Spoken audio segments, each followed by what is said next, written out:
చాలంట చిత్తాన చిత్రంగా ప్రేమనేది పుట్టగా, తొలి చూపు చాలంట చిత్తాన చిత్రంగా ప్రేమనేది పుట్టగా, 10 మంది అంటుంటే విన్నాను ఇన్నాళ్ళు నమ్మలేదు బొత్తిగా. ఆ కళ్ళలో ఆ నవ్వులో మహిమ ఏమిటో, ఆ కాంతిలో ఈనాడే నా ఉదయమైనదో.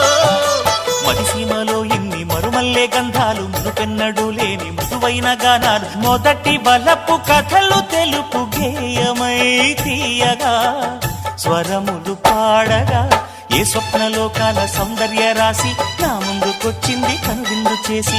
ఏ నీలి మేఘాల సౌధాలు విడిచి ఈ నేల నడిచింది ఆ మెరుపు వచ్చి.